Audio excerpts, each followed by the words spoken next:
Sir, you're charged with especially aggravated kidnapping. You're also charged with aggravated assault, and you're charged with theft of a firearm worth less than $2,500. You're talking about stuff that is not We will relevant. bring the jury. Hello and welcome to the Court of Public Opinion. I am the Recovery Addict, and boy do I have a case for you today. Why is the dog chewing on this guy? I think they have got the wrong guy They there. got the wrong guy, and the dog was biting him. He roughing him up quite a bit. There's a lawsuit. 9 out of 10 judges prefer watching the Recovery Addict live stream in their courtroom. The fireworks are not done. Now we're getting commentary on the case. Oh, for Trump's sake. Dati mihi Anglican police service, but Is that correct? That's literally not true. I didn't ask you to interrupt me. Good morning, good Friday morning. Welcome to the Court of Public Opinion. I am the Recovery Addict. Hope you all are doing absolutely fabulous today because we have a lot to cover. Good morning, good morning. Oh, man. Big shout out first and foremost goes to Kim. Kim R., congratulations, you were first in chat. Your punctuality and promptness has brought you this punishment. We're sentencing you to internet ownership, everything worldwide, IP-related. It's your responsibility. And it's probably going to be for the rest of the day. I don't think we're getting a lunch today. Red Pen says I have very bad news today. It might be that we're not getting lunch. Oh no, is there really bad news? Red? Did I miss...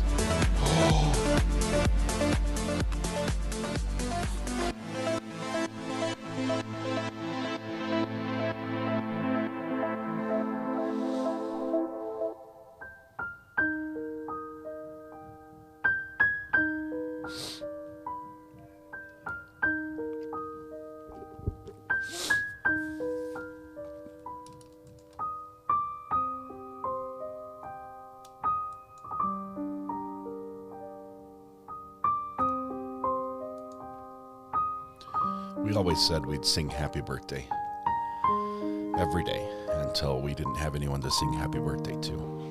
And unfortunately, today's the day.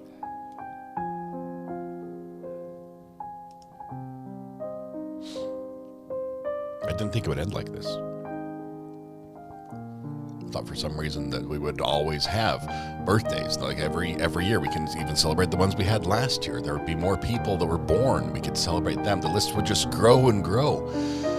But no.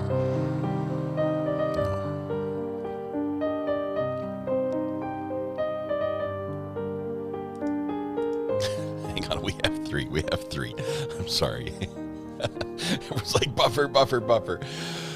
We have Alan Cody. Who is Alan Cody? Little Cody's birthday at my day. There we go, Becca. We're going to sing to Alan Cody. We're going to turn off the sad music. I'm sorry. Wasn't actually sad. I knew there would be a birthday out there. We just had to wait for it. And you guys have to learn how to use the birthday form so we know in advance that there's actually birthday. Let's see. So I said to the person, is celebrating today as well? Is celebrating recovery? What? Hang on. Is a birthday celebration or a recovery milestone? What do we have? Both are worth celebrating, but I'm just... Buffer. I don't like this delay. We have to. Okay. We don't do famous people. They get enough songs. They get enough recognition. Sorry, Dolly Parton. If you came here expecting to be sung to, you should have put your name on the form and in advance. Let's see. Okay, here we go. We have birthdays to celebrate before we go to court, and we have a lot of court to watch, so we need to hurry and celebrate. And thank you once again for having birthdays. We love singing happy birthday. It's a great start to the day. I love it. Happy birthday to Alan Cody and, oh man, you've done another name. Alea. Is that right? Alea. Can I just go with Alea? Everyone just nod and say that's right. That's right. My husband is 50 today. Hold up. Let me go grab him and bring him to my computer. KLB, do we have your husband's name? Buffer Allen.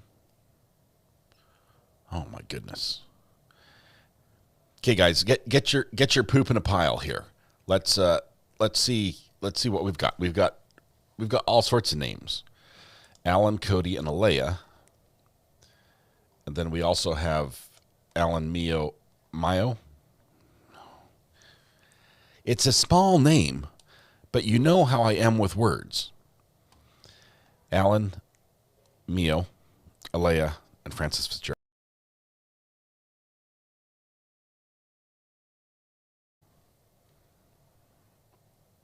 Francis Fitzgerald is tomorrow. That's correct. We're going to be live streaming tomorrow. We'll sing tomorrow. I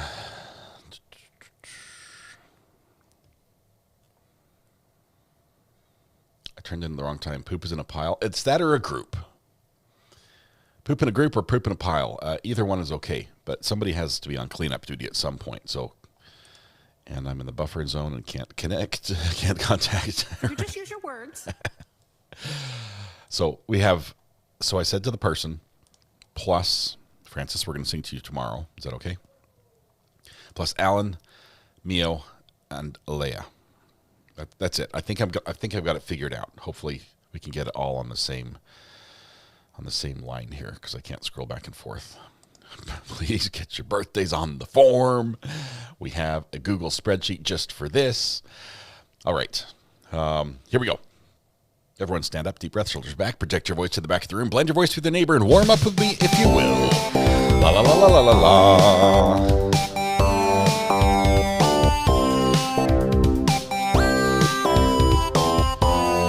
Mary R. And so said to the person, oh my goodness, this is going to be rough. Happy birthday to you. Happy birthday to you. Happy birthday, dear Alea, Alan, Mio, Mary, and so I said to the person, happy birthday to you. Okay, did I get everybody? I tried to do it alphabetically. Alea, Alan, Mary, Mio, so I said to the person. I think Mary might be so I said to the person. Oh, Cody has his own, and Cody. Happy birthday to you. Happy birthday to you. Happy birthday, dear Cody. Happy birthday to you. Red Pen just quit over this, guys. Use the form. Okay. Who did I miss now? We went from no birthdays to having all the birthdays and none of them on the form. Okay, anybody else seem to be sung to? To everyone who celebrated their birthday today, happy birthday. I realize there are many wonderful days. Today is your special day. And I realize there are a million places you could be and a million people you could have celebrated with, but you chose to be here with us. The privilege, pleasure, the honor, the joy is ours. Hopefully we can turn that back to you and make your day just a little more special. Or begin by helping yourself to free pancakes at Denny's, IHOP, Village Inn, Waffle House, McDonald's, Tammy Dunlop's house in Germany, Bob Evans, Andy's Grill and Cracker Barrel. Nailed it. Yes, first try. We need to call chat the unorganized addicts. It's just this part. We do really good about everything else. There we go. Whew. Wow, that was a doozy. I didn't think we were going to make it, honestly. Thought we were going to be lost forever in that little loop.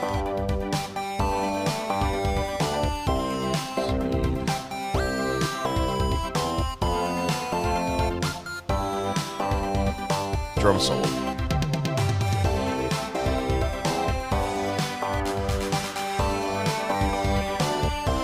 Happy birthday to you. Happy birthday, dear Shelby and Jenny. I can't sing while I'm drumming. I told you, guys, they like to think they can do two things at once. They cannot. They cannot. If they're watching the football game and you're talking, they are not listening to one or the other. And I can tell you they can follow the game. Happy birthday, Shelby and Jenny. We'll do one more verse just for them. Happy birthday to you. Happy birthday to you. Happy birthday, dear Shelby and Jenny. Barely made it. Happy birthday to you. There we go. All right. Whew. Thank you, Music Addict. I don't know when I started doing the weird. I sort of picked my own notes for that, probably because the higher notes are a little out of my range. I have a very limited range. It's not an octave. I can tell you that. It's low and it's narrow. Where's the grievance form? We need to file some about the birthdays. No Phil Collins. No. Let's see. We practice our birthday choreography daily for everyone. Don't miss your shout out. Get your name on the form, please. The form, maybe I haven't explained this right. The form can be entered if, say my name was Jan and my birthday was December 15th. If I was Jan and my birthday was December 15th and today being January 16th, I would click the link that you see here in chat and I would go to the form and I would enter my birthday as December 15th. And I would do it on January 16th. And then I would wait. And on December 16th, I would be here on time and dressed appropriately for court. And Recovery Addict would sing to me on my birthday because on January 16th, I put my name and the date on the form. That's how it works. I'm not sure if I can make it any simpler, but that's how it works. I realize new people get born all the time. And for them, we'll make an exception. But some of y'all who've been late ads for years need to get with the program. Add it to the form. There we go. All right. You've been told off lovingly. Love you all. Thank you. But the mods, I can't afford to have them quit. And this taxes them to the limit. So there, see how easy it is? It was brutal. Sometimes people need tough love. We love you all. Now everyone, big group hug, and then we're going to start court, okay? All right. I am so excited. Let me just say, I am so excited for today. I wish we would still be in the au pair trial. I wish it was going today. It's not. If you came here hoping for more spice and more, the closing arguments from the prosecution, which is going to happen the next time they're in court, you're going to be sorely disappointed, but not so sorely that you'll want to leave, because we have another trial that has been started basically almost the same time, like a day before the au pair trial, and we're going to pick that one up today. We're picking it up today. We're going to skip the breaks. We're working through lunch. I'm sorry if you had plans and thought, I'm going to run and do some errands. Hope you're wearing earbuds, because we're not stopping. We're going all day today. We're going to try to burn through about a day and a half today, and a day and a half tomorrow, and a day and a half on Monday. Then we're going to jump back to the au pair trial, which is going to be, the state's going to rest their case in chief on Tuesday. And we might have a day or two of defense witnesses. I don't know how that's going to shape up. Nobody knows really. And then that's going to go to closings. We're going to follow the au pair trial to the verdict, and then we're jumping back to the mansion trial. So you might, if you have a notebook and you're keeping notes, put a divider in it. Keep notes for the au pair trial on one side, notes for the mansion trial on the other. We're going to be doing both for a little bit, and we're going to be working a lot. So, did you see the Caneiro trial has been canceled today? Juror is sick. That saves us a little bit. That's like the best news I could possibly get. Jackie, thank you very much. All right. Will there be a test? There's always a test at the end. You guys ready to start court? Okay. Here's what I'll say. I'm not going to prep. My brain is full of the au pair trial right now. And this is difficult for me because, as you know, I have limited brain cells due to poor choices as a child. And all of them were devoted to the au pair trial. So I have to shift gears and catch up on this. We're going to do this as if we're the jury. If we're going to listen to the opening statements, that's going to lay the foundation for the case. I'm going to keep notes here on my end of the witnesses as they happen. I'll separate them from the au pair trial and just ask that I can't give a summation right now. I can't lay the groundwork other than tell you that this is a trial where one brother is charged with killing another brother and that brother's wife and their 2 kids. And allegedly, it's all over money. That's where we are. So get your stubby little pencil. It's time to start taking notes. All right. Welcome. Where are we at? Oh, yeah. We're up in New Jersey, by the way. We're in New Jersey. Kick back, taking it easy.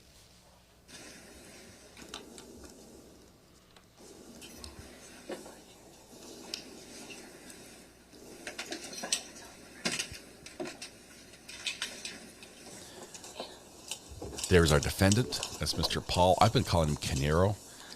I'm waiting for proper pronunciation on that one. The brothers were business partners. He was, I guess, the minor partner, or the one that was paid less. So he's probably the one that had the idea. The other one had the money, and the other one with the money left with the money, and he left holding. I don't know. But this brother, Paul, had expensive taste. I think at one point he had 3 Porsches, that point being right before he was arrested. 3 Porsches. And, that's not cheap. I know I've had one Mercedes. It was an old, cheap one. But even that was not cheap. The headlight was like $270. I guess his salary alone didn't cover the bills. But we're going to hear about murders. We're going to hear about Morning, everyone. Please 2 be fires. seated. 2 fires as well. Morning, Judge. Morning. It's Monday morning. I'll give you guys a little bit of a break before we get started. Okay. Before we get started, juror number 2, can I see you for a second? Counsel? Someone's in trouble already. What happened here? Juror number 2. I want to try to skip as many breaks as we possibly can, so give me just a minute to fly through the break. I don't think it's too terrible.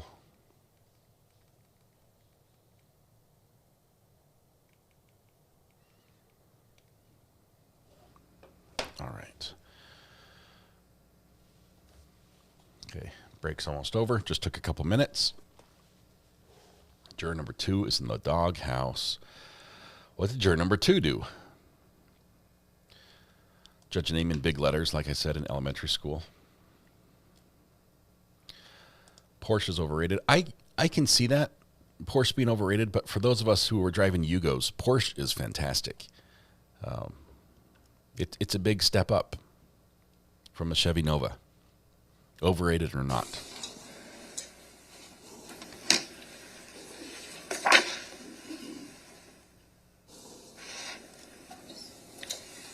I was going to call this Am I My Brother's Killer trial. Ladies and gentlemen, I just had one thing to like clear up, which I did now. So we're about to get started. This is State of New Jersey versus Paul Caneiro. It is case number 184915. Just realized I don't have the... Wait. Can I have the indictment number? I didn't bring it out here. Judge forgot his paperwork. It's Monday. At least it was here. Let's give him a little break. This judge takes no nonsense, says Nikki. I'm excited for that. There are some personalities in this courtroom, some strong Your ones. indictment number, please. I'd love to, Judge. I can go back inside and get it. I just assumed somebody would have it out here. On all of the filings, there's only a case number and not the indictment number, so I just need to do it for the record. I'll get it. Don't worry about it. No, that's fine. I think the judge is a little disappointed. He has, 10 bar-certified lawyers in the room right now, all focused on this case, getting paid a lot for this case. None of them have the indictment number. And he should have had it. Judge should have had it. But all of them should have been able to jump and say, it's this, Judge. It's this. So now he heads back to the office. All right. It's indictment number 19020283. Can I have the appearances of counsel for the record? Listen to the names. Your Honor, Assistant Prosecutor Nicole Wallace on behalf of the state. Nicole Wallace. Good morning, Your Honor. Chris Decker, Deputy First Assistant Prosecutor. Chris Decker. Morning. Thank you. Good morning, Your Honor. Monica Mastalone on behalf of Mr. Paul Caneiro, who's present. All right. Good morning. Thank you, Judge. Good morning. Andy Murray, also from Mr. Caneiro. All right. Good morning. Good morning, Mr. Caneiro. All right. So, good morning, everyone. Good morning. Good morning. Nicely done. All right, so we're going to start off. The first thing that we have to do is we have to swear you in as jurors. So I'm going to ask for you all to do me a favor. I want you to stand up. I want you to assume that you have a ceremonial Bible in front of you. I want you to put your left hand on that ceremonial Bible. Raise your right hand and listen to my clerk. Can we call it a fictional Bible? Because it's not really there. Clerk, this is your part. You have to say the thing. Oh, she's saying it. She just doesn't have a mic. Juror number, not by name. And respond by saying. Swear or affirm that you will try the matter verdict according to the evidence? I do. Do you solemnly swear or affirm? You don't have to ask it every single time. You just, everyone heard what was just asked of juror number 1? Juror number 2? I do. Juror number 3? I do. You can sit down after I say your name. Juror number 4? I do. Juror number 5? I do. Juror number 6? I do. Juror number 7? I do. Juror number 8? I do. Juror number 9? I do. Juror number 10? I do. Juror number 11? I do. Juror number 12? Juror number 13? I do. Juror number 14? I do. Juror number 15? I do. Juror number 16? I do. Okay, the jury is sworn and we're ready to proceed. We will now start with the opening statements as I described them to you on Friday, and we'll start with the prosecution. Go ahead. Thank you, Judge.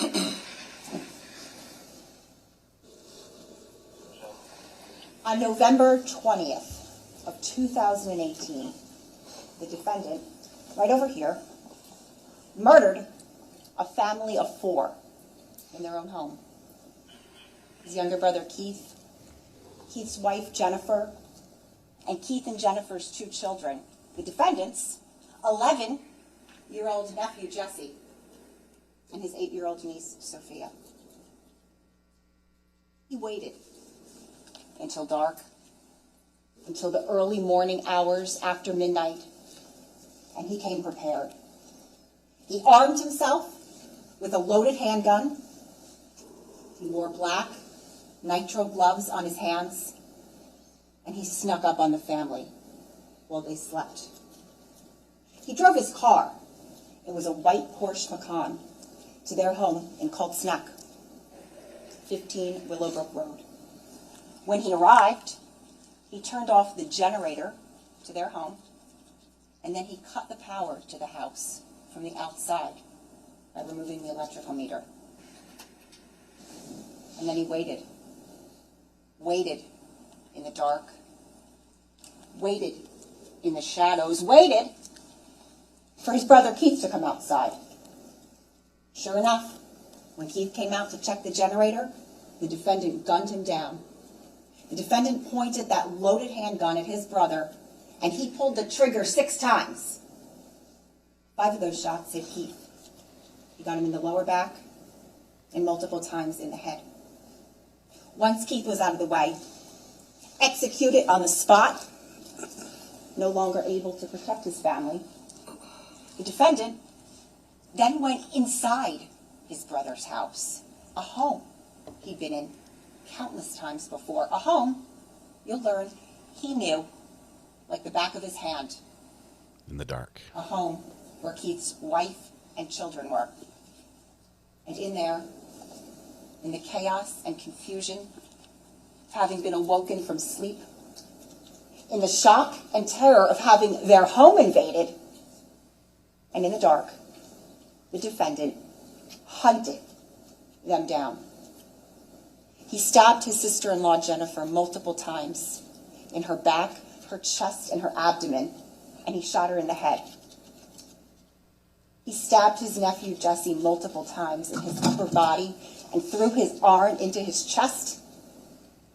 And he stabbed his niece, Sophia, 17 times over her entire 45-pound body, including deep stab wounds in her face and the top of her head.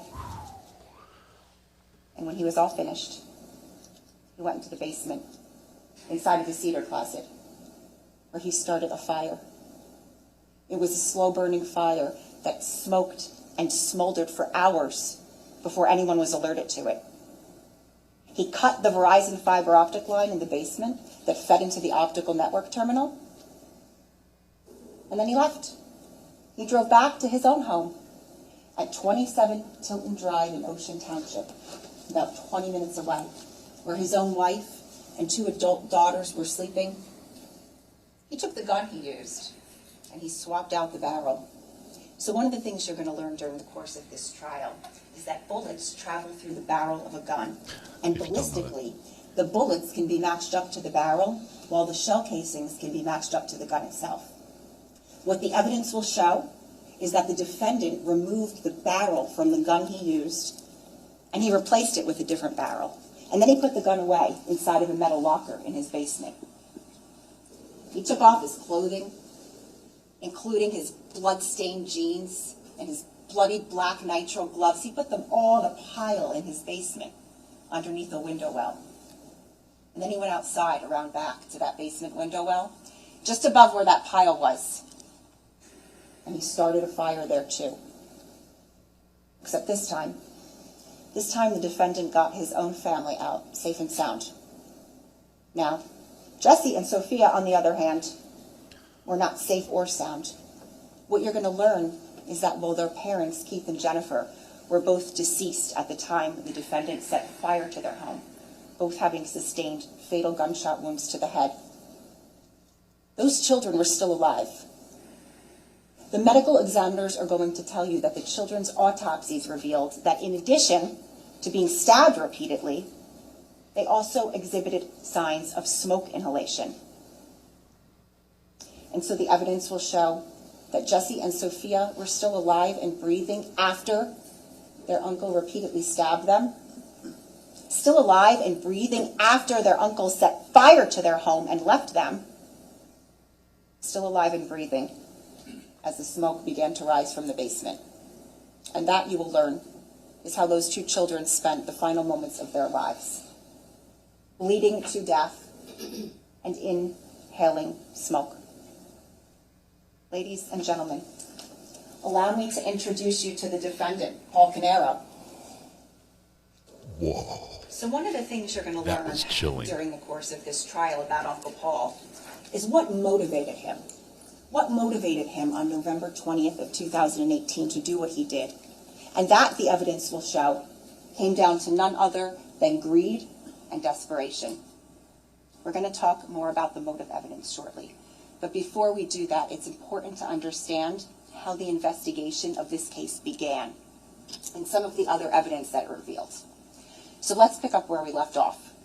You're going to learn that the defendant arrived back home to 27 Tilton Drive in Ocean Township in his white Porsche Macan at 4:08 a.m. A little less than an hour later, at 5:02 a.m., the Ocean Township Police Department received an alert for a basement fire alarm activation at the defendant's residence. The first couple of patrolmen were on scene within a few minutes.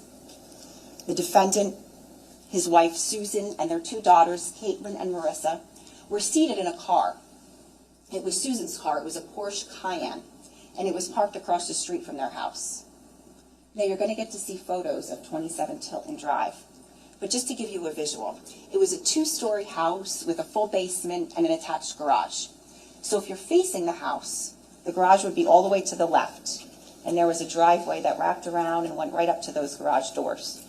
Now, parked in the driveway that morning were multiple cars, including the defendant's white Porsche Macan. It was actually a loaner car, and it was parked facing that last garage door, closest to the left. Now, the fire was on the complete opposite side of the house. So again, if you're facing the house, the fire would be all the way to the right and around back, in that back right corner, right in that basement window well. The fire ended up traveling all the way into the attic and spreading. And to make matters worse, the fire had been set right near the natural gas meter. So when the first couple of patrolmen arrived on scene and saw this, they quickly began evacuating the neighboring houses. Now, you're going to learn about 2 other areas of fire at the defendant's house that morning. The second area of fire was back over by the garage. When the first couple of patrolmen arrived on scene, they saw and they quickly extinguished this tiny little fire right at the bottom corner of the garage door. And then the third area of fire that morning was actually the Porsche Macan itself. It had burn marks all over it. Now, in addition, you're going to learn about some items of evidence that were collected from the driveway and garage area that morning. You're going to hear that there was a red gasoline can with a melted nozzle lying near the garage door by the Porsche Macan, that there was a charred, dark-colored glove located in the driveway, and in the back seat of the defendant's Porsche Macan, officers located a little piece of what appeared to be a black nitrile glove. In addition, you're going to learn that a DVR recording system was collected from the defendant's garage that morning. Now, everyone was on scene for several hours that morning, including the defendant and his family, and during that time, officers and fire investigators were making efforts to determine how the fires might have started. Remember, they knew nothing about what had occurred earlier in Cold Snap at that point. They spoke to several individuals on scene, including the defendant, and you'll get to hear about the full extent of the conversations they had with him. But basically what he told them was that he was awoken to the fire alarms going off, that he saw smoke coming through the vents, that he collected his family, and that they all exited the house. He tells them that he later went back inside of the house, into the garage, and backed out Susan's car. It was the Porsche Cayenne that they were all sitting in. He also tells officers that he hurt his hand somehow, that he banged it on something on the way outside of the house. And officers observed, and you'll get to see pictures of the back of the defendant's left hand. There appeared to be some sort of an injury to it. Now, time goes by, it gets to be about 11:45 a.m., and detectives ask the defendant and his family if they would come to the Ocean Township Police Department to speak further, and they agreed. They drive in Susan's Porsche Cayenne, again, the car that the defendant had backed out of the driveway. They take that car, and they drive to the Ocean Township Police Department, and they arrive there at about noon. Shortly thereafter, while the defendant and his family are seated in the lobby of the Ocean Township Police Department, detectives receive notification of another structure fire in Monmouth County, 15 Willowbrook Road in Cold Snap. And not only that, but they learn that there's a deceased body on the lawn, and that the homeowner's name is Keith Caneiro. Pretty soon they learn that Keith and the defendant are brothers. So let's pause there for a moment now, because we have two crime scenes. We just discussed 27 Tilton Drive in Ocean Township. So let's move over now to 15 Willowbrook Road in Cold Snap. Chug, chug, chug. The police were first alerted to 15 Willowbrook Road by a 12:33 p.m.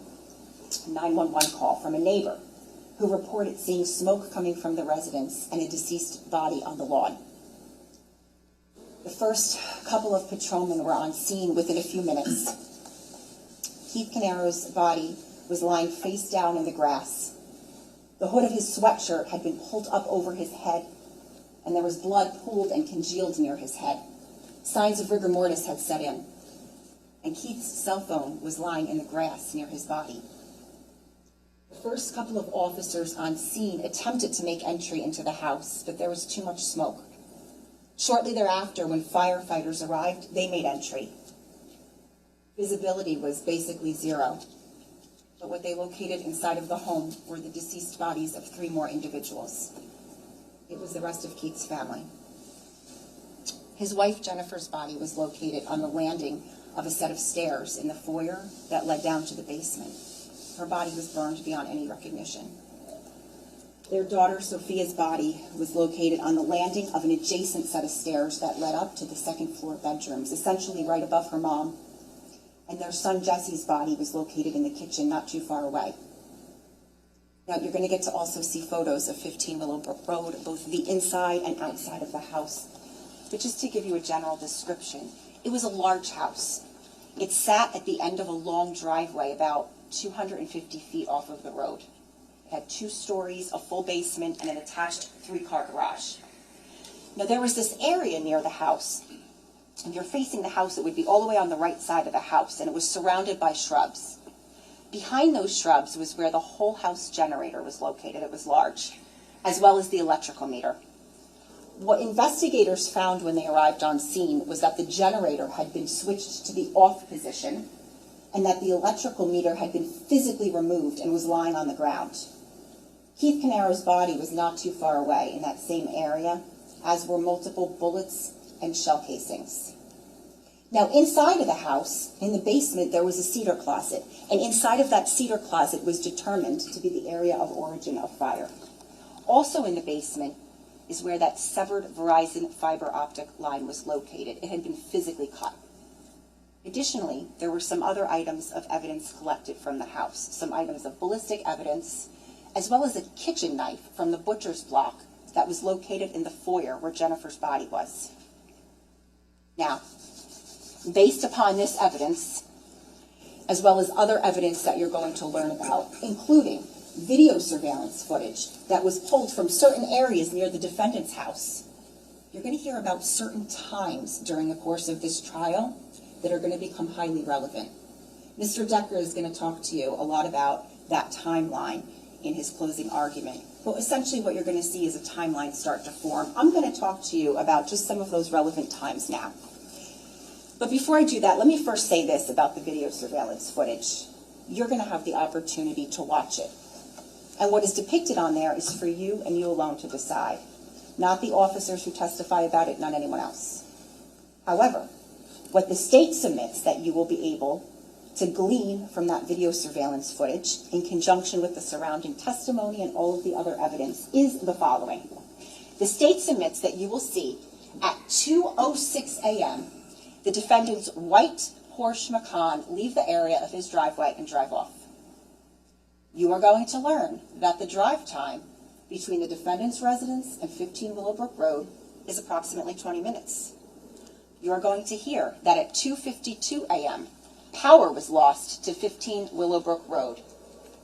You're going to learn that between 3:14 and 3:18 a.m., a series of 4 text messages were sent from Keith Caneiro's cell phone to his brother's cell phone, advising that his power was out, that he'd gone into the basement. The last text message being sent at 3:18 a.m. stating, going outside to check the generator. You're going to learn that at about 3:30 a.m., a 911 call was placed from a resident in Colts Neck who reported having heard, a few minutes prior, 6 gunshots. You're going to learn that at 3:42 a.m., the FiOS optical network terminal in Keith's basement went out of service. The state submits you will see at 4:08 a.m., the defendant's white Porsche Macan return to the area of his residence and his driveway. And of course, that brings us to 5:02 a.m., when the Ocean Township Police Department received that alert for the basement fire alarm activation. It's quite a timeline. Some pretty thorough investigation. Now, piecing together when the fiber internet went down. Evidence, you're going to learn that multiple items were collected from both crime scenes. I'm going to talk to you about some of that relevant evidence now. You remember Susan's Porsche Cayenne, the car that the defendant backed out of the driveway and that the family sat in and ultimately drove to headquarters. Well, at headquarters, that vehicle was searched. And in the back of that vehicle, in the rear cargo area, officers located a backpack. And inside of that backpack were numerous items belonging to the defendant. His bank cards, his credit cards, his laptop, pieces of his mail, you had a go bag? His daughter's savings bonds, his passport, and also the barrel of a 9mm handgun and a gun silencer. Oh, wow. Now, in the defendant's basement, there was a metal locker, and located in that metal locker was a gun. It was a 9mm Sig Sauer. That gun, as well as the barrel and the silencer, were sent out to the New Jersey State Police Ballistics Unit for testing. In addition, the ballistic evidence located at 15 Willowbrook Road, so the bullets and the shell casings, those were also sent to the New Jersey State Police Ballistics Unit for testing and comparison. And you're going to hear about the conclusions of that testing. And what you're going to learn is that those conclusions included a finding that bullets and shell casings from 15 Willowbrook Road came from that barrel in his backpack and from the gun in his basement. But the gun wasn't the only thing found in the defendant's basement. There was this pile of charred items and articles all congealed together that was located right beneath the window well where the fire was started in the defendant's basement. In that pile was a pair of men's jeans with blood staining in multiple areas. Folded up in those jeans were 6 black nitrile gloves and 1 live round of ammunition. Same type of ammunition and head stamp that was found at 15 Willowbrook Road. Those jeans and those gloves, as well as numerous other items, were sent out for DNA testing. You are going to have the opportunity to hear from the forensic DNA scientists who performed that testing And they are going to tell you about their conclusions and findings for each and every piece of evidence that they tested. And what you're going to learn is that those findings, those results, included a finding that these sources of DNA located on multiple areas of those bloody jeans in the defendant's basement came from none other than his niece, Sophia Caneiro, and in one area from his nephew, Jesse Caneiro. You're also going to learn that Sophia Caneiro's DNA was on some of those black nitro gloves as well as other items in that pile. Ladies and gentlemen, in addition to this evidence, there was another kind of evidence that was revealed during the course of the investigation, and we touched on it very briefly. Follow the money. And that is evidence of motive. What you're going to learn is that the defendant's financial circumstances in the months and the weeks leading up to November 20th, as well as certain events that occurred just hours prior to the murders, are what motivated him. And while the state is certainly not suggesting that somehow these murders were logical or even remotely rational, when does murder ever make sense? The state is presenting these circumstances to you for you to consider as to the defendant's motive, for how he chose to deal with events and circumstances that all came to a head the night before, on November 19th. So one of the things you're going to learn about Keith Caneiro and the defendant is that in addition to their familial relationship, they also had a financial relationship. And it was this, the entanglement of their finances, that was the cause of some discord between the brothers and really the crux of the defendant's motive. You see, Keith and the defendant were business partners, and they had been for a long time. They owned two businesses together. Square One was a computer consulting company. It was essentially the more profitable of the two businesses, the moneymaker. Keith owned 90% of Square One, and the defendant owned 10%. The second business they owned together was called EcoStar. It was a pest control company, and they owned it 50-50. Now, what you're going to learn is that in the time leading up to the murders, the defendant's financial situation was, for lack of a better term, delicate. It was essentially a house of cards. What you're going to see is that while he made a lot of money, he also spent a lot of money. He had a lot of fixed expenses, a lot of debt, and he was having a hard time just keeping up. What you're going to learn is that the defendant had three main or steady streams of income that he would receive in 2017 and 2018. His first stream of revenue came from income that he and his family would receive through payroll from the businesses. Now, he and his family also received their auto reimbursement through the businesses, as well as their health insurance. His second stream of revenue came from insurance disability payments that he would collect. And you're going to learn he collected from a couple of different policies. And the defendant's third source of revenue came from money that he would periodically take from the Keith Caneiro Irrevocable Life Insurance Trust bank account. We're going to talk more about that momentarily, but what's important to know for now is that these were the defendant's three main or steady streams of income for those years, and perhaps most importantly, income that he relied on. And what you're going to see is that even with his income, he still had a hard time keeping up with his bills, his expenses, his lifestyle. The first point of contention came down to the businesses, more precisely to the future of the businesses. You see, Square One, the more profitable business that Keith owned 90% of, that had only one major client left. And that it received about 90% of its revenue from that client. That client's contract was set to expire and would likely not renew. Now, Keith had planned for this. He had foreseen this coming for some time, and Keith had a plan for his and his family's future financial well-being. And he communicated this plan to the defendant.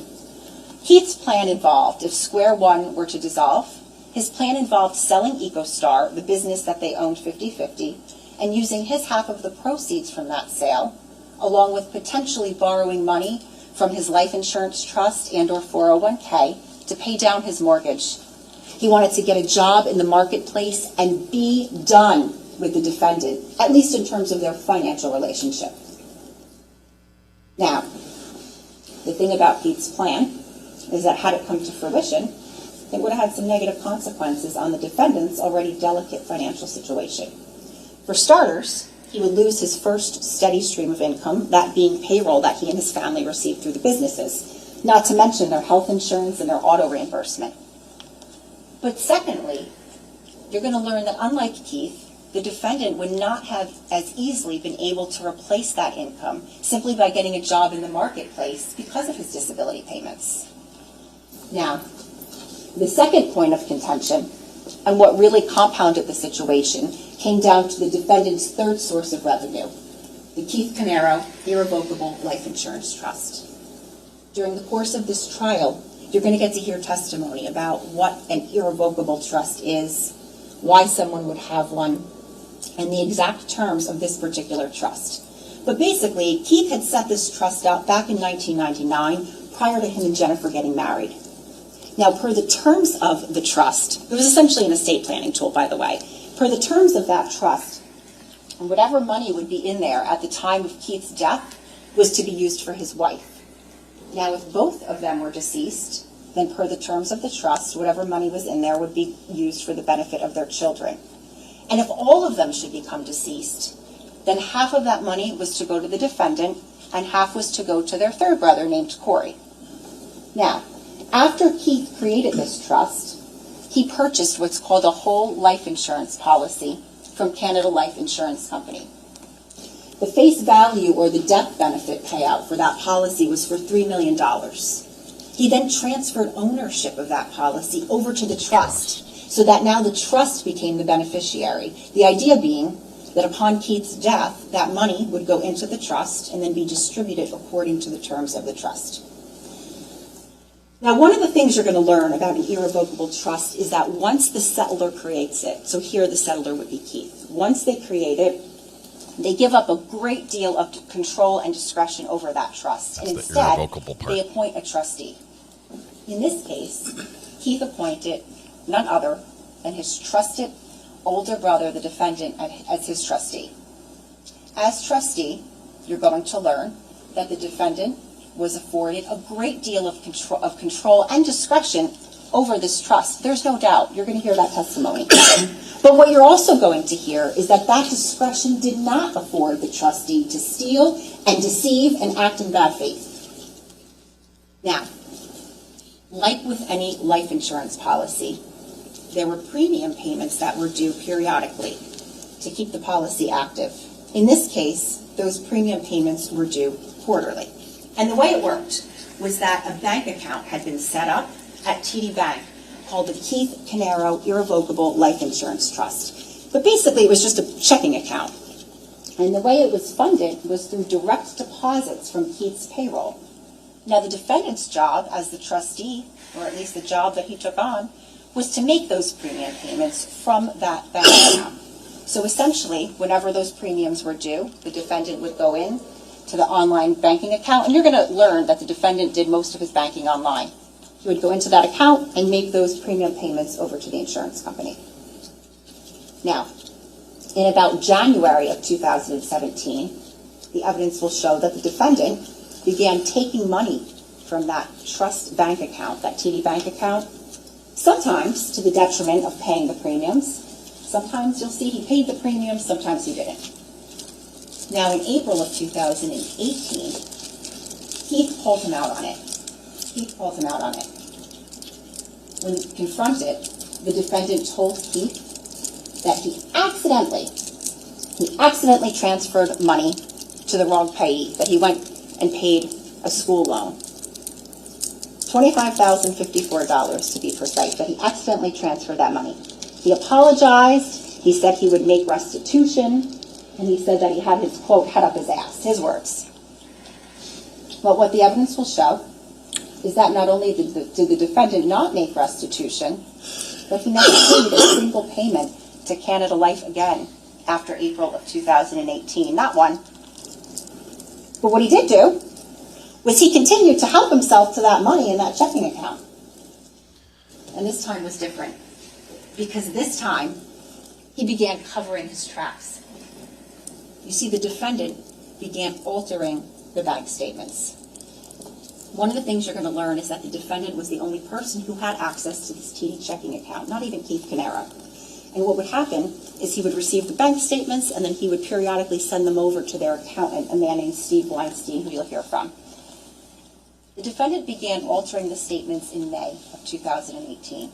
And what he would do is, anytime he made a withdrawal from that TD checking account, he would change the name of the payee on the bank statements to say, Canada Life.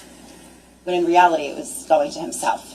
And you'll get to see the actual bank statements next to the altered bank statements. And this went on for some time. May, June, July, August, September, October, November. So now we come to November 19th of 2018. Unfortunately, it was on that day that Keith and his insurance adjuster, a man named Ronald Artigis, who you'll hear from, it was on that day that they made inquiry with Canada Life to determine the status of Keith's life insurance policy. Well, it was then that they learned that no monies had been paid to Canada Life since April. They spent a good part of the day trying to figure it out. And they just couldn't understand it. They just couldn't figure it out because they're looking at the bank statements that they received from the defendant. And the bank statements showed money going to Canada Life. But Canada Life was saying they hadn't received any money.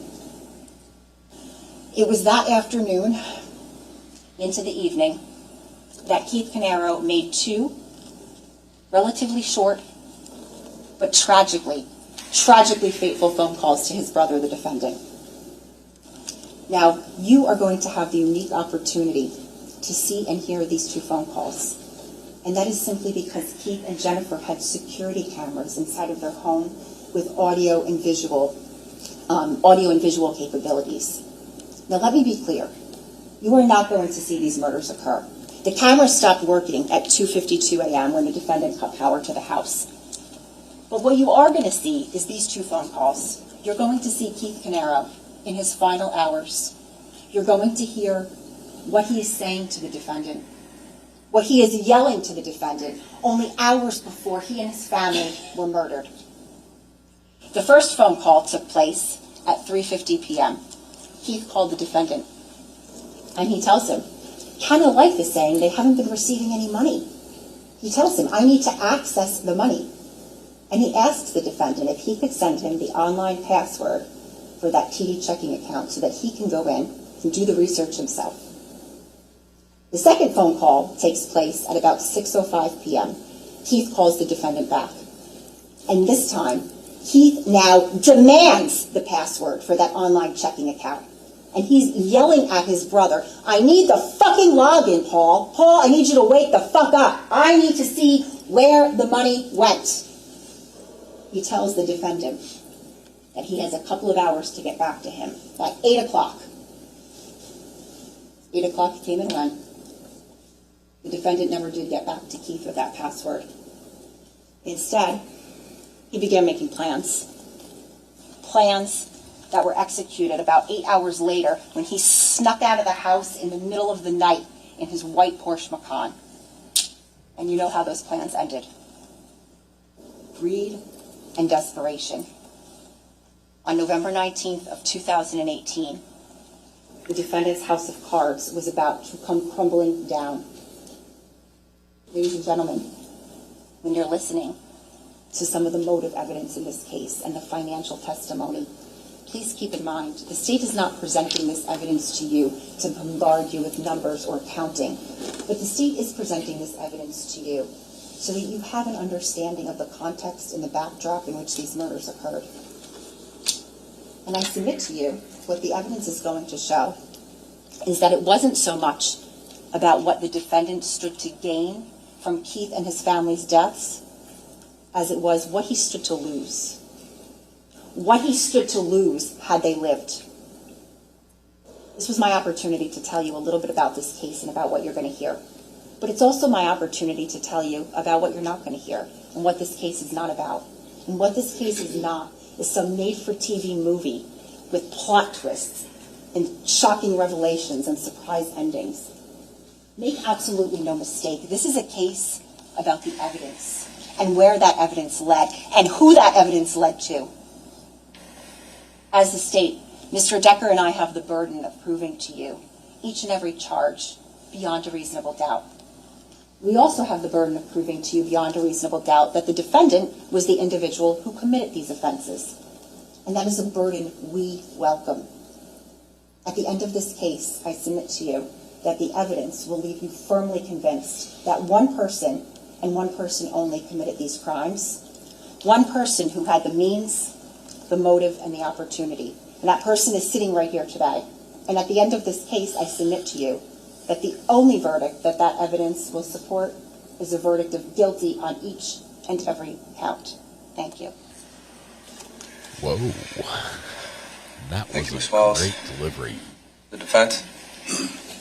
New Jersey does not need to prove motive, but she does have to prove intent. I think they're going to prove motive and intent if it can hold to that opening. That was great. Let's see what the defense brings. Good morning, ladies and gentlemen.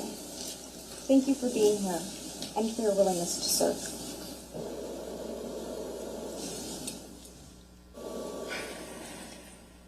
The prosecutor just got up here and told you about a horrific tragedy. A tragedy caused by crimes that are horrifying and devastating and heart-wrenching. They're unspeakable. There's no words. In fact, no one should ever have to find the words to speak about something like this, because something like this should have never happened. It's heartbreaking. Some of you might be looking at me and wondering, how is she going to defend that?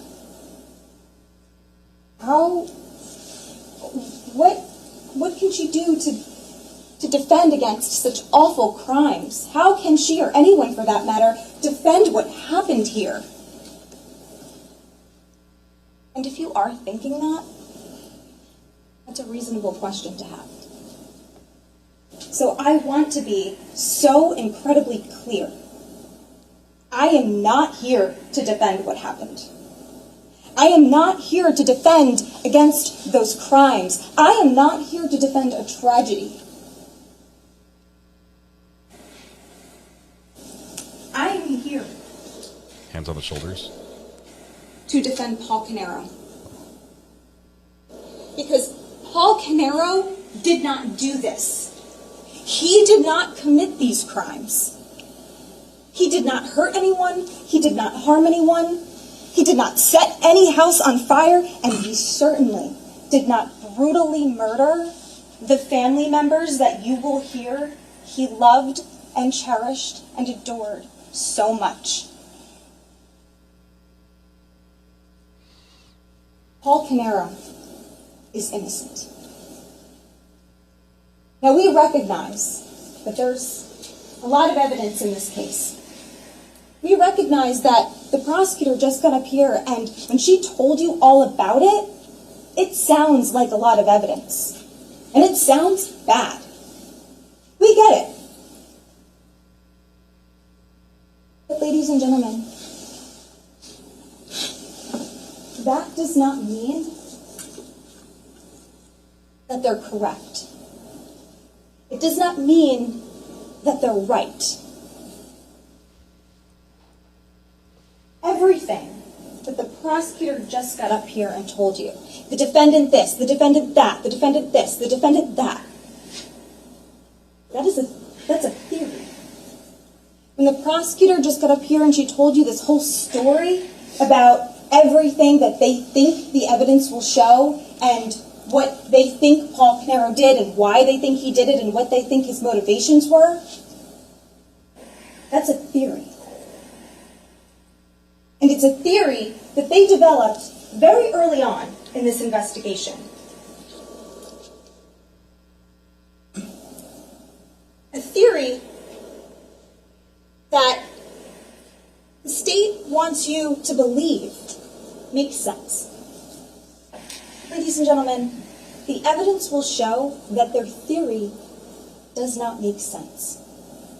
They want you to believe that Paul Caneiro went to his brother's home, committed these crimes in cold snap, came home,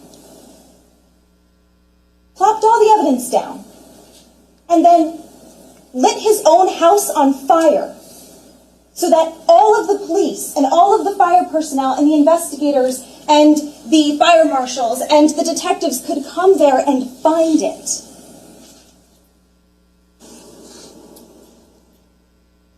How convenient.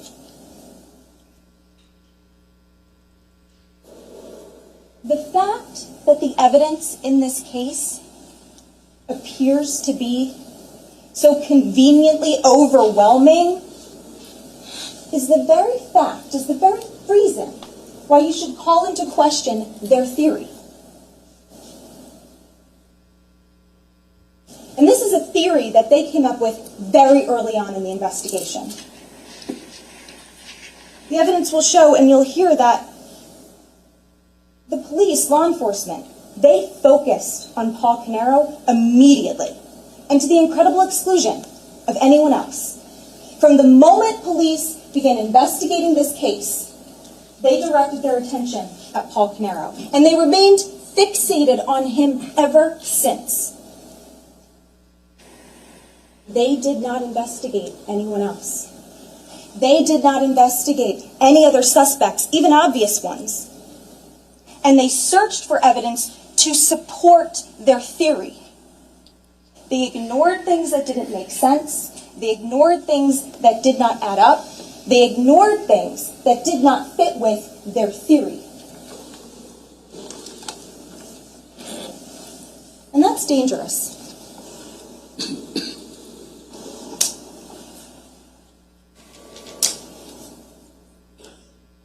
Because Pull and Spring, not a sponsor. when the police, when law enforcement, when they decide on a suspect first, and then they build a case around that decision, a rush to judgment happens. Tunnel vision happens. Blinders happen. Confirmation bias happens.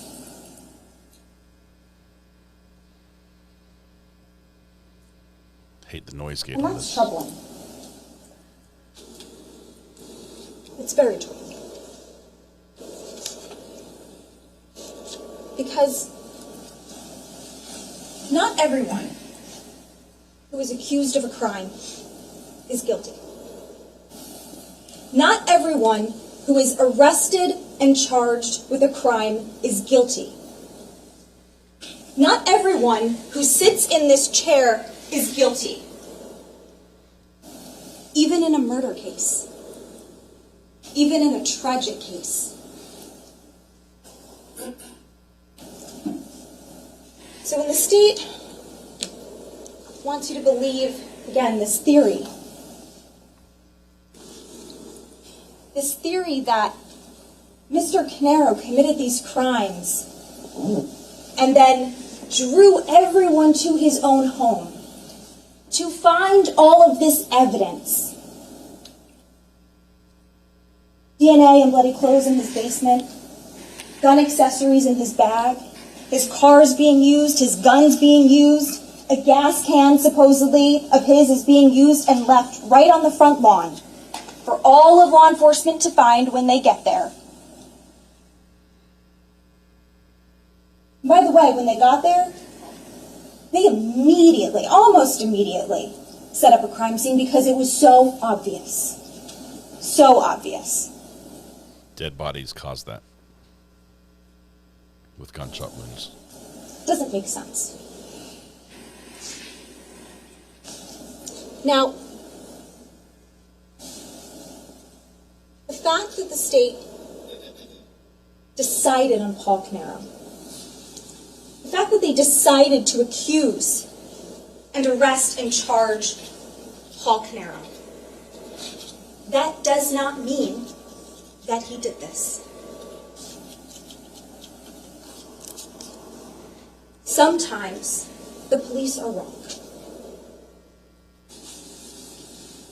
Now, who should the police have focused on? Who should they have investigated? Well, they didn't really mention him, but there's a third brother. Ooh, here we go. Third-party culprit. And his name is Corey Caneiro. And you heard about this trust. The trust held a life insurance policy. And that life insurance policy by Canada Life was worth $3 million, as they mentioned. They told you that. What they didn't tell you is that the terms of the trust were such that in the event, God forbid, something happened to Keith and his family, that $3 million would get divided. They did tell us this. $1.5 million would go to Paul Caneiro, and the other $1.5 million would go to Corey Caneiro. I remember hearing that. And this is part of the same exact motive that the state alleges that Paul had. Now, you also heard that Paul's financial situation was a house of cards. But what you also hear during this trial is that Corey Caneiro's financial situation was even worse. You'll hear, they told you Paul Caneiro was on disability. He made a significant amount of money on that disability. He was not worried.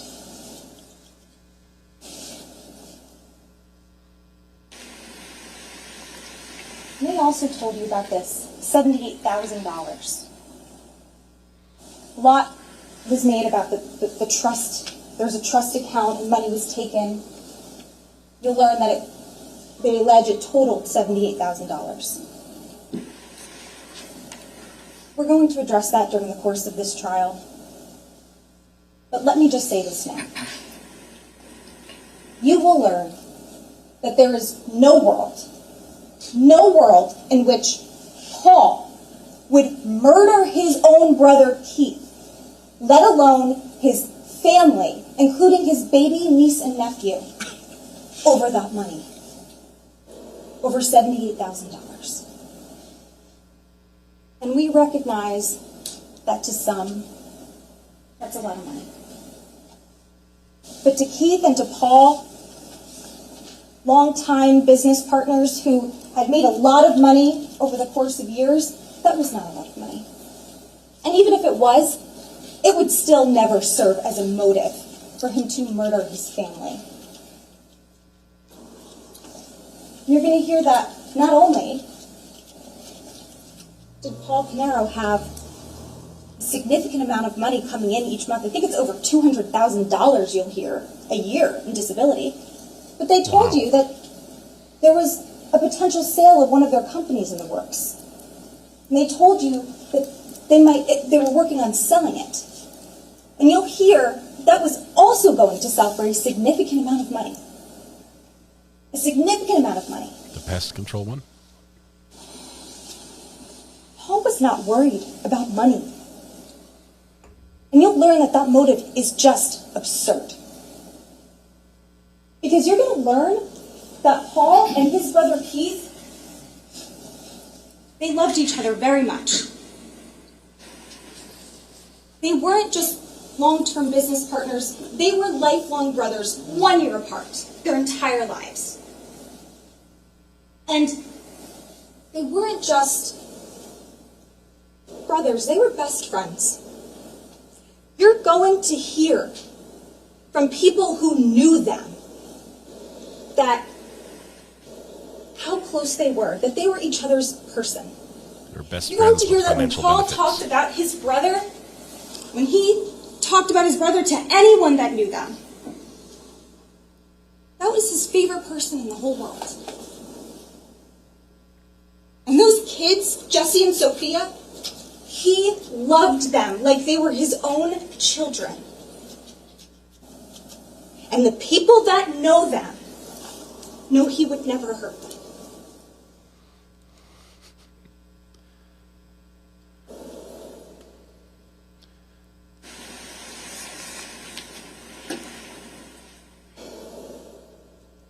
You're going to hear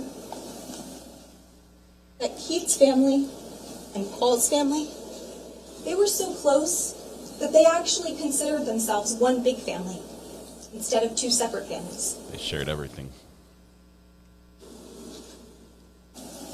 What you're also going to hear is that Corey Caneiro was on the outside of that. He wasn't a part of that. He wasn't a part of the businesses, and he wasn't a part of that close relationship. He was on the outside.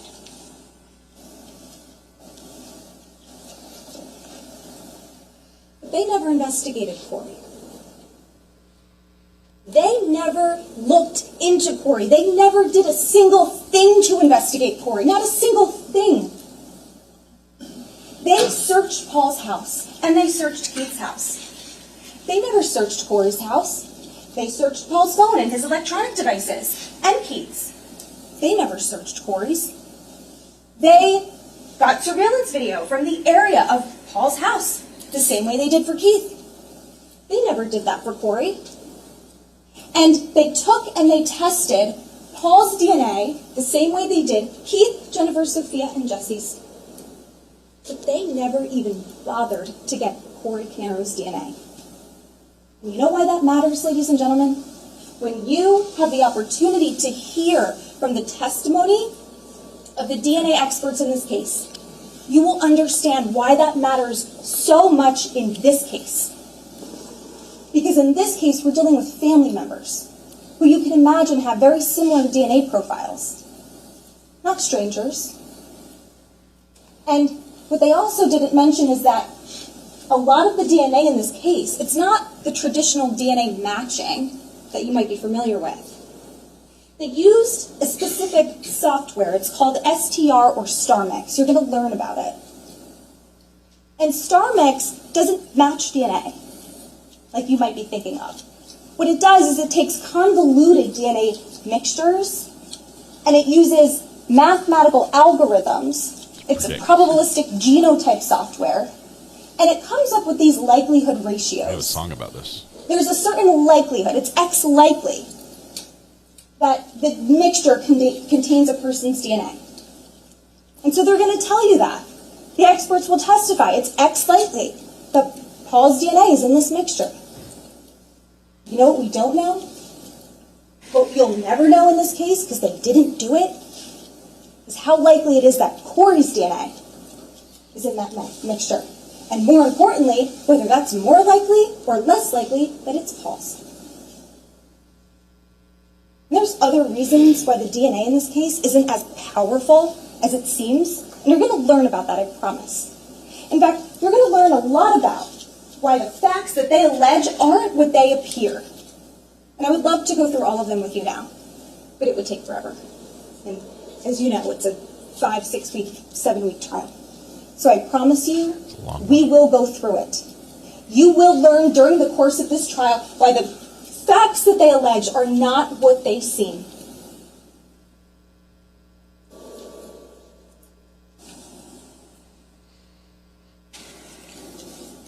More water.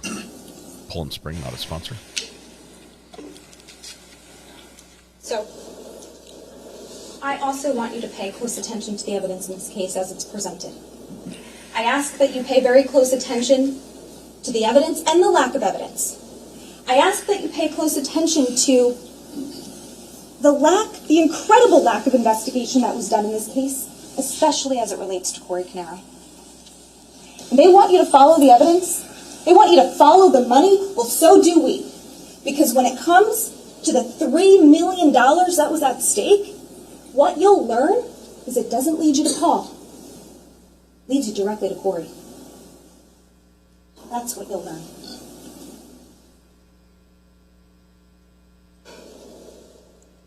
Now, they never considered this information.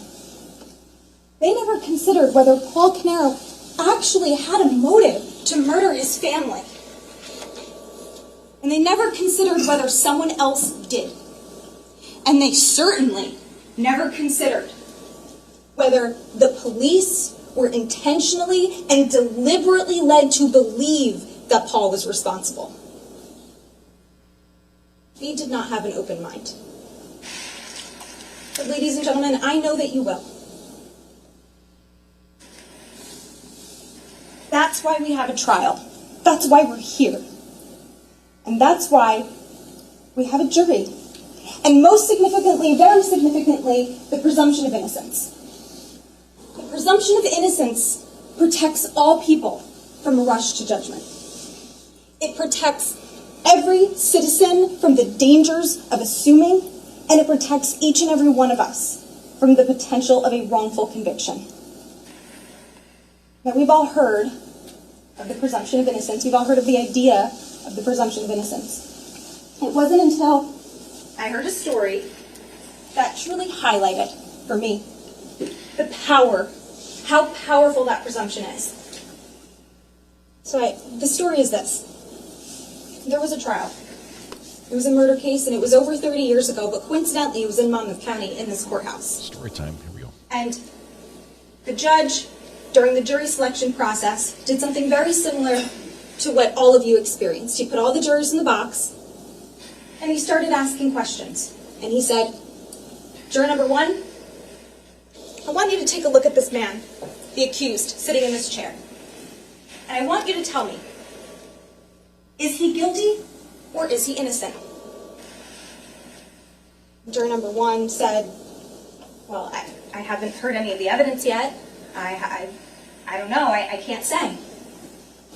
And the judge said, thank you, juror number 1, you're excused. The judge moved on to juror number 2 and said, juror number 2, same question. I want you to look at this man sitting in that chair, and I want you to tell me, is he guilty or is he innocent? Juror number 2 thought for a few moments and then said, well, Your Honor, I've been paying very close attention to your instructions. I've been listening carefully, and I know that I'm supposed to keep an open mind, and I will, but I also know I'm not supposed to make a decision until we deliberate at the end of the case. So I haven't decided yet. I don't know.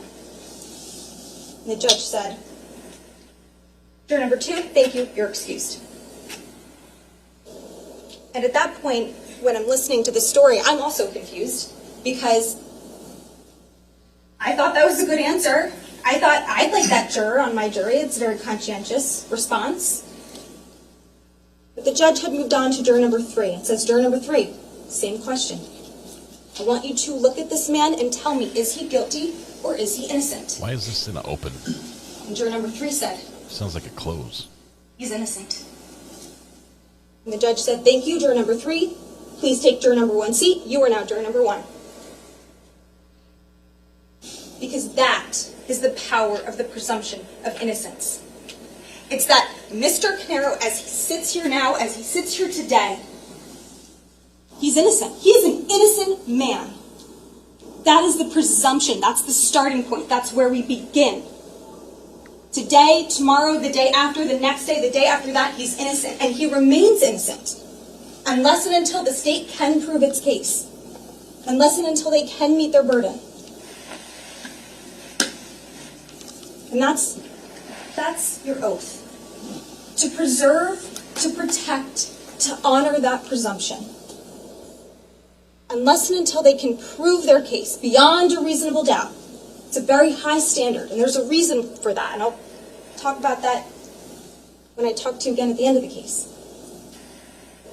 But I submit to you, ladies and gentlemen, they will not be able to meet that burden in this case.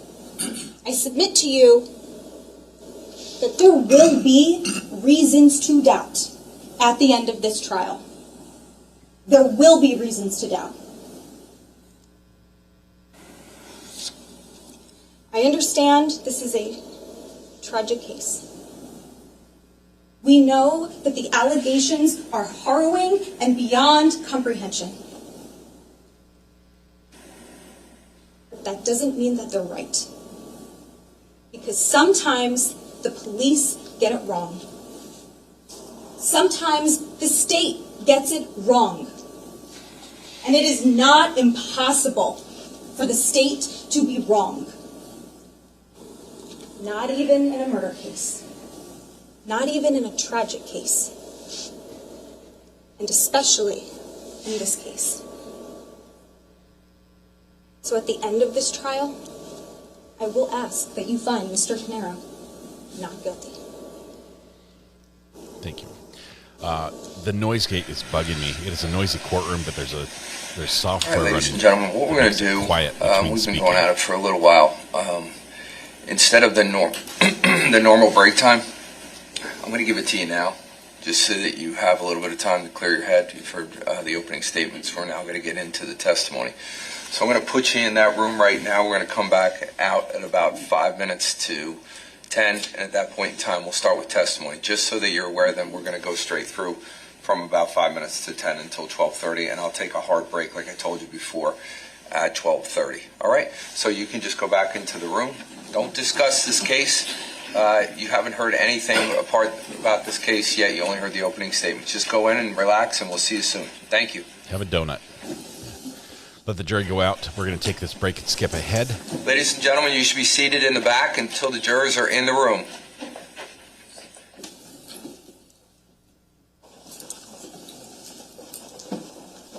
Weird. Everyone in court in the well stands up for the jurors. The observers remain seated. Counsel, anything we need to discuss? No, Judge. All right. Ladies and gentlemen in the back, everyone can sit down for a second. It's this court's position that I understand you have other things that you need to do, but when the jurors are either filing in or filing out, you must be seated. You can't get up in the middle of that. I don't want any communication going on in this courtroom during that time. Obviously, this is a case where we want to make sure our jurors are getting in and out with any distraction at all. So we'll start back up at around 5 minutes to 10. I'll see everybody then. Thank you all. All right, so judge steps off. We're going to fast forward because we are catching up on this trial. The plan is to watch this today. We'll be working tomorrow, so we're going to keep going through the weekend. Take Sunday off. Monday is a holiday. It is Martin Luther King Day. So the au pair trial is also not going to be live then. So we'll be watching this trial as well to catch up, and we'll nearly be caught up at that point, and then we're going to go back to the au pair trial, which is wrapping up. The state's going to rest on Tuesday. They only have 2 witnesses left, so we're going to stay with the au pair trial until it ends. Then we'll catch up and be live with this for the duration of this trial. We're going to be here, not on Top Mark Media. It's just too complicated for me to do any other way. All right, looks like break time is over. This painting has seen better days. Maybe the canvas needs to be restretched a little bit. All rise. Here's the judge. Okay, please be seated. Counsel, I'll see you. We got a sidebar. Let's see if who called this. Oh, we don't get to see. Paul there is listening to a headset which allows him to listen in on the sidebars. In some states, the defendant has every right to participate meaningfully in a sidebar. In New Jersey, he's allowed to hear everything that goes on, so he's aware of all the significant happenings in his case. So he's listening. He'll take that off when the sidebar's over. That's our cue that they're done up at the bench. And it looks like they're done now. So let's kick this one off. When the state is ready, they can call their first witness. Thank you, Judge. The state calls Ghoulie Basu. All right, first witness up for the state.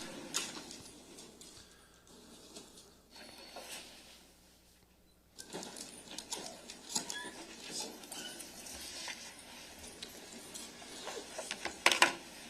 we just give the state Bible there?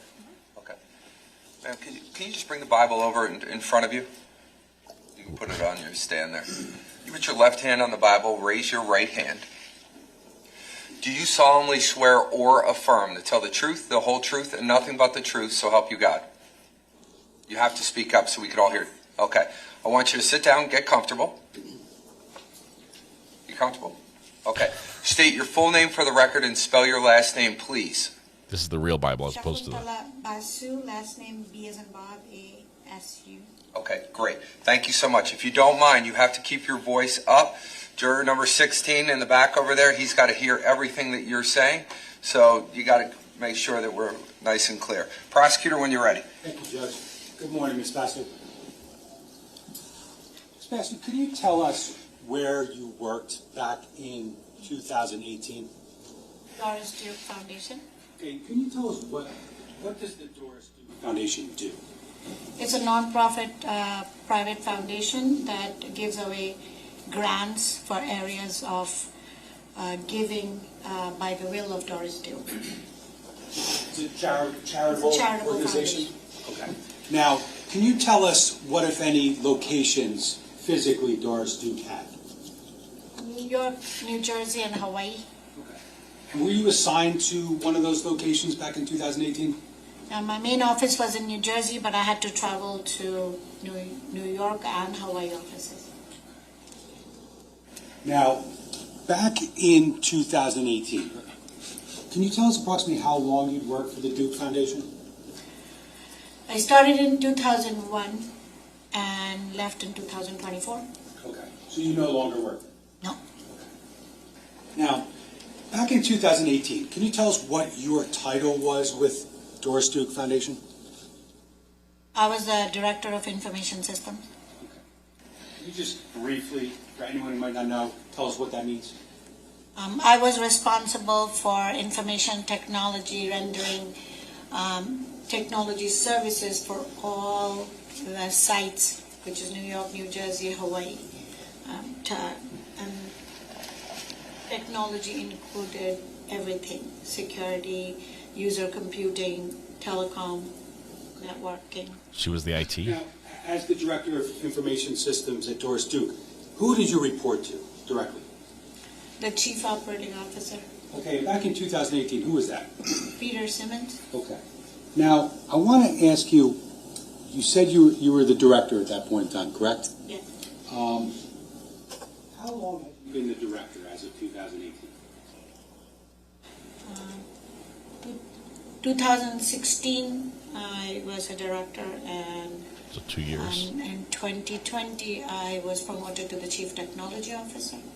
The So is CTO? it fair to say in 2016 you became the director? Yes. Who was the director prior to you? Deborah Close. Okay. Now, I want to ask you a little bit about the IT needs at the Duke Foundation. You familiar with those, I imagine? Yes. Okay. Now, did someone provide IT services to the Duke Foundation? Yes, it was through a managed service provider. The company, all the companies you want me to name? Let me just, I'll be more specific.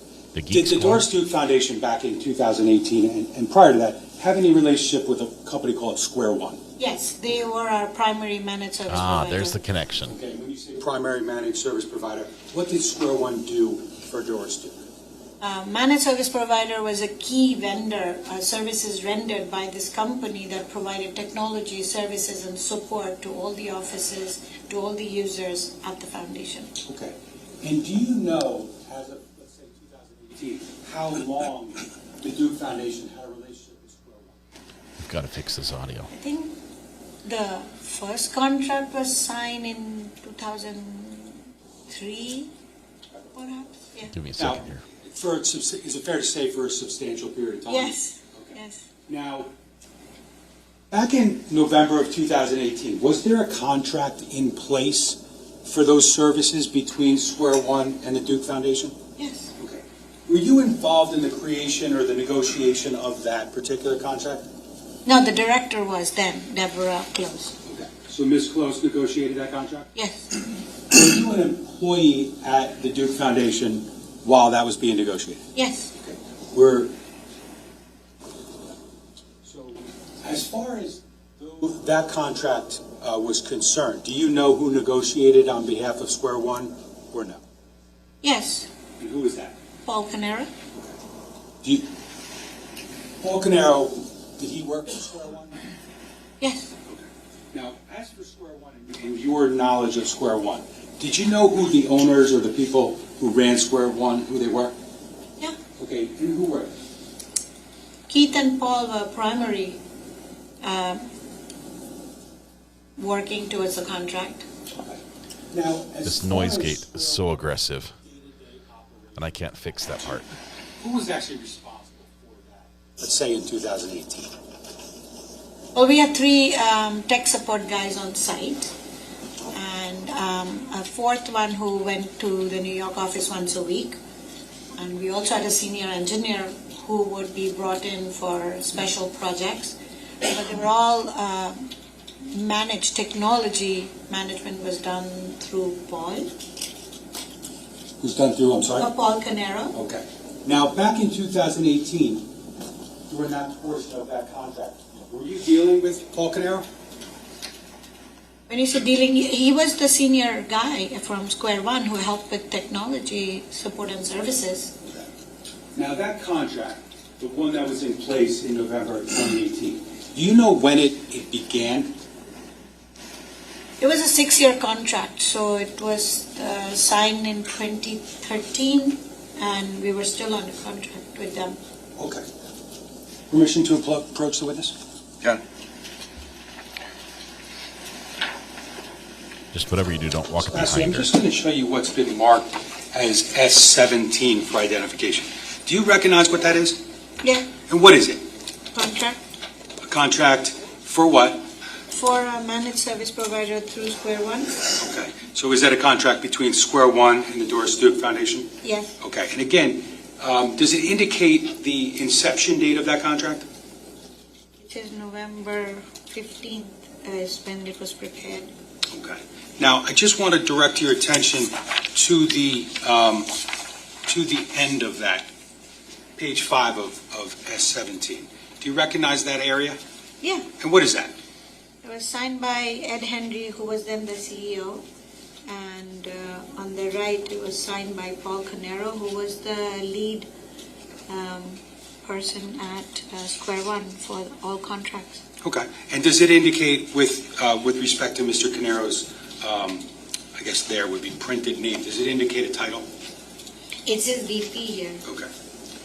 Now, the date again of those signatures is what? Yeah, November 15th, 2013. Okay. Now, you said this was a 6-year contract, correct? Yeah. Okay, so 13 to 2019, is that accurate? Okay. Now, was there any provision within S17 wherein the contract could be canceled at any time? Yeah, there was clause in there with penalties for the year if you did cancel the contract. Okay, so if it was canceled after 2015, was there a penalty? I'm sure it's in the contract, Okay. and there would say how much that would be, the amount. Okay. Just going to direct your attention, have you read it to yourself. Page 3 of the contract. Do you see that? Yeah. And does it indicate certain years would have cancellation penalty? Yes. And those 2 years would be which years? This was the 5th year, the 2018. If we cancel, there would be no penalty for year 6, which would be 2019. Okay. No penalty. Okay. So if the contract was canceled at the end of 2018, Duke would not have to pay any fee? Right. Okay. Now, I just want a last question with respect to this existing contract. Does the contract spell out the terms financially of what Duke was being charged for Square One services? Yeah, it says what the annual cost would be, and then we would pay the monthly fee of what's in this column. Okay. And in 2018, is that one of the years that's on that chart? Yes. Okay. And in 2018, who was in charge of Duke's IT needs? Who was the Paul- director? Oh, it's Doris Duke. It was Deborah Close. Okay. Had you taken over yet in 2018? 2018, yes. Okay. Now, just specifically with respect to the year 2018, could you tell me what the total cost was to Doris Duke for the Square One contract? Here's the It money. says here it was $1.4 million. Okay, and change, correct? And change. Okay. And does it indicate, you said it was paid monthly, does it indicate how much Doris Duke was paying to Square One a month? That's a For the lot. contract, this for tech was support. 123,000 to 123,220. Okay. That is the monthly, but this is for the contract, but they were used for all technology services, so there are others, Okay. other costs. Explain that to me. I think what you just said is that Duke sometimes incurred other costs to Square One. Is that accurate? Yeah, those would be business initiatives, technology initiatives for the business of the foundation. There would be projects, special projects, and Square One had skill sets to provide those individuals to run that project. Okay. So is it fair to say that Doris Duke spent money additional to that $123,000 a month on other IT needs? Of course. Okay. Now,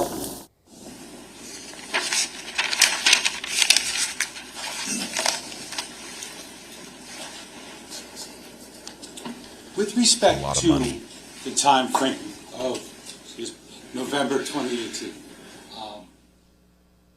were you looking, you being on behalf of Doris Duke, were you looking into other IT services potentially to replace Square One? Yes. Okay. Can you just tell me, just generally, what you were doing in that regard? I was looking at other managed service providers where the goal was to provide and enhance the support, provide a 24/7 coverage, looking as to what would be the best price point for the foundation to deliver that business. Was price important to you and Doris Duke? Of course.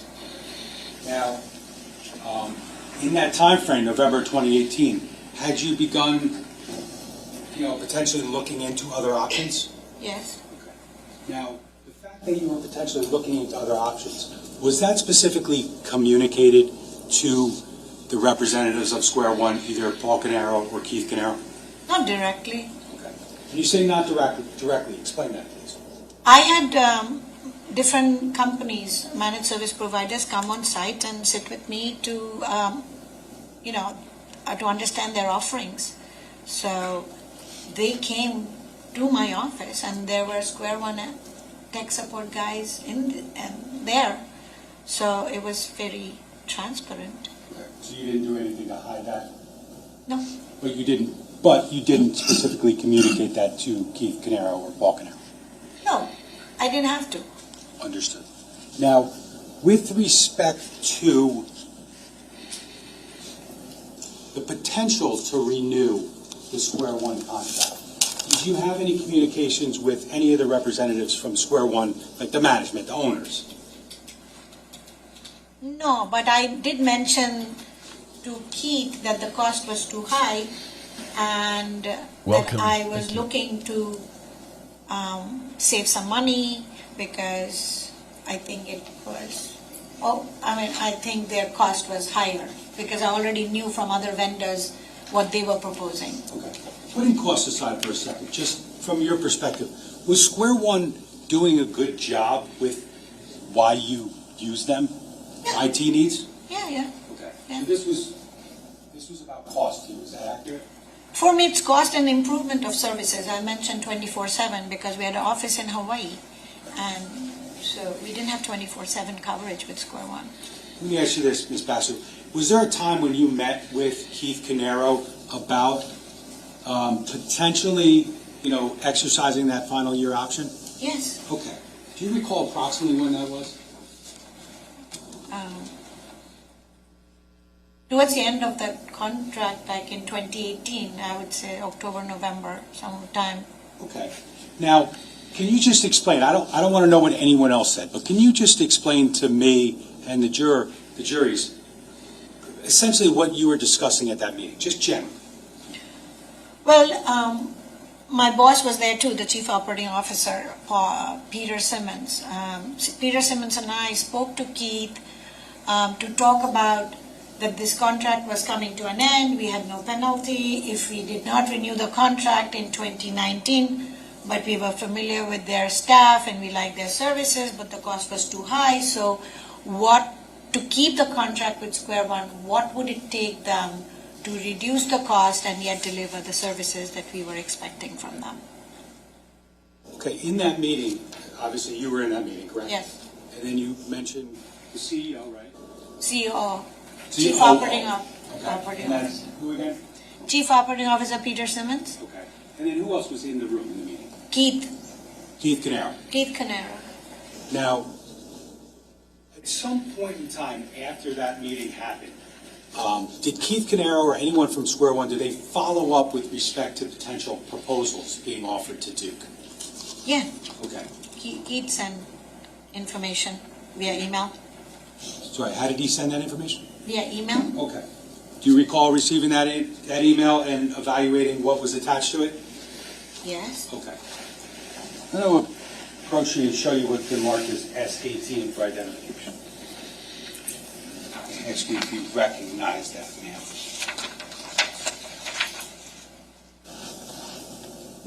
Yeah. Okay, and what is that? This was an email from Pete to me with a copy to Peter about what the options would look like. And he provided the 3 options for the contract.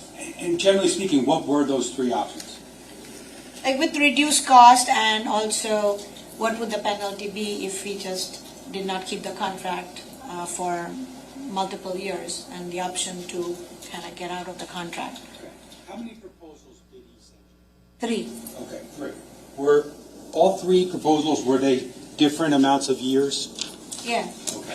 Different types of cancellation penalties? I don't remember the numbers, but I That's okay. With respect to those contracts or those proposals, were they doing anything with respect to how many people would staff Duke during the contract? Yeah, I remember the cost savings was reducing the number of support staff on site. How many were there during the course of 2018? 3 on site. Okay. And how many, if you recall, would be there if you accepted any of these proposals? I think 2. Just going to show you what's been marked as S19 for identification. S19 it's got an A, B, and a C. Okay? Okay. Now, do you recognize the first page of what's in front of you, S19? Yeah. And what is that? It's a contract that you showed me prior, November 16th. Okay. So fair to say, in preparation for your testimony, I showed that to you? Sorry. No, that's okay. But I think what you said is, prior to your testimony, did we meet in preparation for your testimony? Did we talk about your testimony? Yeah. And did we discuss these proposals? Yes. But those proposals were something that you had actually received in 2018, correct? Yes. Okay. Now, with respect to, I want to show you first, one of them has a tab. It would be S19A. Does that have the same cover page? It says the date. Yeah. What's the date? November 16th, 2018. Okay. And this proposal here, there's an overview portion, correct? Yeah. And does that talk about the changing of like staffing at Duke? Yeah. Okay. The first sentence is to talk about changing the staff, the contracted staff amounts at Duke on a daily basis? Yeah, it says contract to project hours. Yeah. Okay. And does that discuss the reduction from 3 people to 2 people? I think somewhere it says. Okay. I'm going to let you read it to yourself. I'm going to direct your attention to the first sentence, okay? Just read it to yourself if you don't mind, ma'am. This amendment Just read it to yourself and then I'll ask you a question. I'm sorry. Okay, this is talk. They're trying to show the financial distress that the brothers company. Having read that, does that refresh your recollection customer. about any staffing changes or in number? Yes. Okay, and what was going to happen? So they were going to provide us 2 staff on site instead of 3. Okay. With the reduced cost. Okay. So you mentioned a reduced cost. Yes. Does that page 2 of S19C, does it talk about the actual yearly cost and a monthly cost? Yes. Okay, and what would that be? So the yearly cost would be 1.1 million, 1.133.6, and the monthly cost would be 94,466. Okay. Now, 94,466. Is that a reduction? I'm sorry if you may have said it. Is that a reduction in cost as to what Duke was paying, let's say, in November of 2018? Of course, it was over $1 million. Okay, it went from, I think you said earlier, about 123,000 a month? Yeah. To, what is it now? 94,466.67. Okay. Now, if you turn to the back page, the last page of that, what's in front of you, S19C, Does it have signature lines there?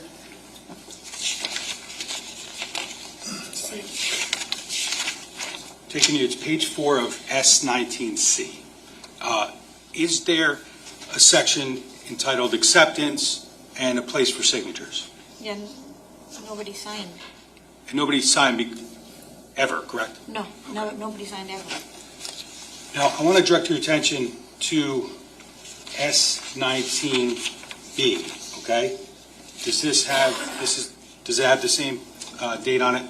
The November 16, 2018. And is this one of the proposals that Keith Caneiro emailed you on November 16th, 2018? Yes. Okay. And does this, on page 2, talk about yearly costs and monthly costs? Yes. And does this contract, how many years was it proposed to provide services to Duke? This is a 2-year contract with 2 staff. Okay. And so the cost. 2 staff, and then 2019, 2020. Yes. And what are the yearly costs? 133.6, and 2020 will be 1.170442. Okay. Yearly cost. So, okay, approximately in 2019, 1.13 million? Yes. And then in 2020, approximately 1.17 million? Yes. Okay, and the monthly costs go from 94 in the first year, correct? Yes. To 97? Yeah. Okay. Was this proposal here, was it signed and executed? No. No? No. Never? No. Never. Just want to draw your attention to S19C. Is this the third of the proposals that Keith Caneiro sent you on November 16th, 2018? Yeah. Mr. Decker, is it C or A? The one we're talking about now? This one's C. This one's C? Yeah. Now, if I turn to page 2 of S19C, how many years was this proposal addressing? 4 years. Okay. And does it lay out the yearly cost and the monthly cost? Yes.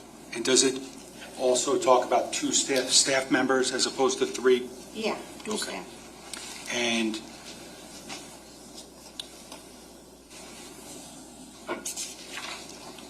with respect to any cancellation policies, are they addressed on page 3?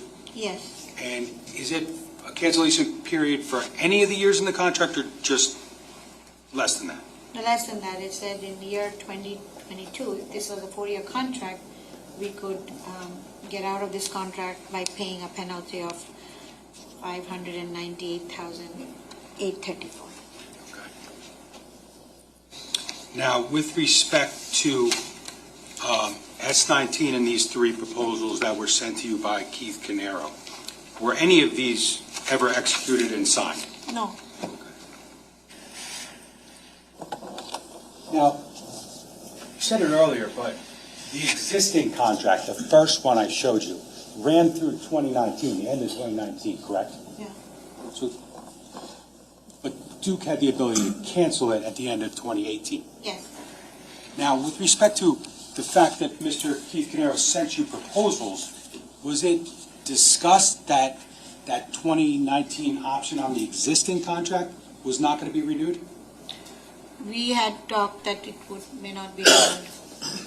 We would not renew because the cost was way too high. You want me to talk? It's not quiet. You buffered and lost the sound? YouTube's doing weird stuff today. Sorry, guys. It's all YouTube. Some people have it, some people don't. Now, I just wanted to ask you just a couple more questions. I want to draw your attention back to approximately 4 days after you received that email from Keith Caneiro, November 20th, 2018. Was there a point in time where you learned about something that had happened to Keith Caneiro? Yes. And was that, did you learn that he had died? Yes. Okay. Now, for purposes of the relationship between Square One and Doris Duke, even if that contract was going to be canceled or not renewed, did Square One still provide services for the period of December 2018? Yes. Okay, and then what happened to the relationship between Doris Duke and Square One at the end of 2018? We had to get a new MSP, and so the contract was signed with a new MSP on Managed service for provider. 2019, an annual contract.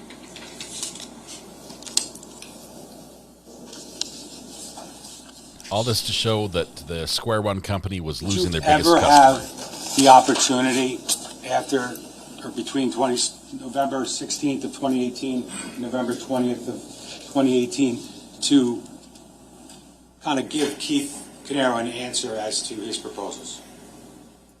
No. You didn't have that opportunity? Sorry, this cougher needs to either expire or stop coughing. Your Honor, I have no further questions. Okay. Ross? Thank you, Judge. First look at Ms. Foster, good morning. defense here. So, okay, to understand this, you started with Duke in 2001. And what was your title back then? I was hired as a network engineer and then into operations manager. Ponytail. And you started overseeing Square One in 2016? Yes. Okay. So, what was your title at that point? I was a director of information systems from January of 2016, but the prior director left May of 2015, so I didn't have the title, but I did manage the IT department from the time Deborah Close left. Okay. Which was part of 2015. So, 2015 into 16. Yeah. Square One had been providing services to Duke since 2003. Mm-hmm. And that was under an original contract, right, that they had with Doris Duke, right? Mm-hmm. You didn't participate. Hold on for 1 second. Ma'am, you have to say yes or no. Oh, I'm sorry, yes. That's okay. Sped I it up a understand. little bit. Now, you didn't participate directly in the original contract with Square One. No. But you know that Paul and Keith were involved with Square One's business with Duke since the beginning, right? Yes, but Keith was not on site so much as Paul. And in 2013, when Square One renewed its contract with Duke, there was a different director, the director that you mentioned previously, right? And she's the one that negotiated the 2013 contract between Duke and Square One. Yes. And she did those negotiations with Paul. Yes. Right? Now, you weren't a part of those negotiations, but I take it that since Square One had been involved with Duke since 2003, and Duke in 2013 was willing to sign a 6-year contract extending their relationship with Square One, I'd imagine that Duke was pretty satisfied with the services they were getting from Square One. Is it fair to say? Yeah.